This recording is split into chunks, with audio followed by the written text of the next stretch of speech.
Dr. Jessica Kaufman is from the Vaccine Uptake Group at the Murdoch Children's Research Institute, and she joins me live. Jessica, great to see you. What can you tell us about the advertising campaign and what do you hope to achieve?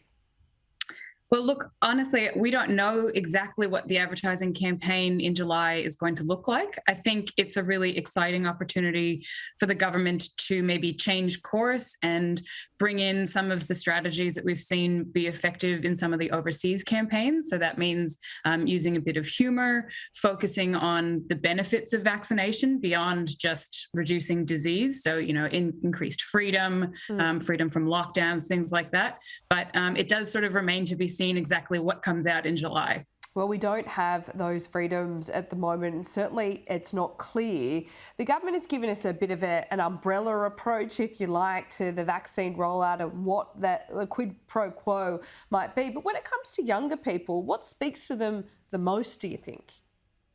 Well, I think it's important to realise that not everyone sort of relates to the same messaging or even to the same types of strategies. So even though younger people certainly have differences from some of the older people that we maybe have been targeting with the campaign so far, different younger people have different concerns. We know that younger women might really want to know more information about the safety of the vaccines in pregnancy and with breastfeeding. And so I really hope that some of the messaging that comes out in this campaign isn't just a single umbrella approach, like you said, but it's actually more diverse and targets different communities and different concerns with different messages.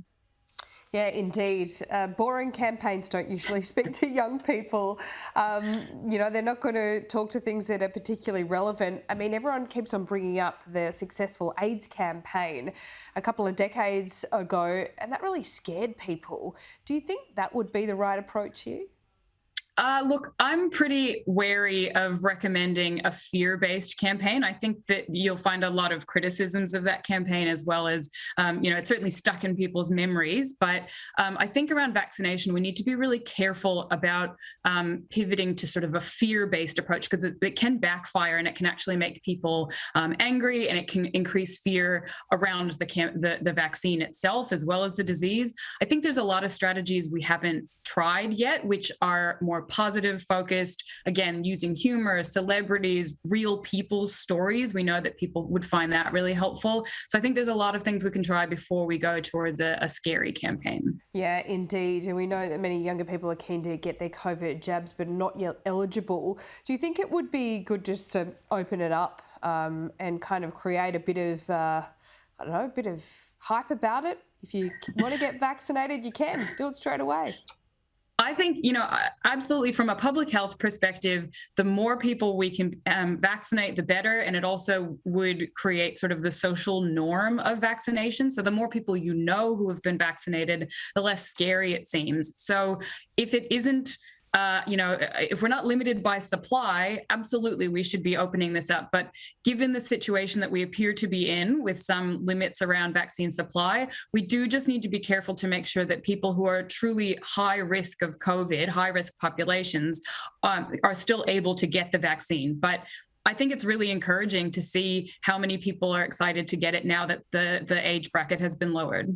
Indeed. So just finally, let me ask you, when we look at what's been happening in Victoria at the moment, one of the best things for vaccine encouragement has been this small outbreak. That's a bit perverse, isn't it?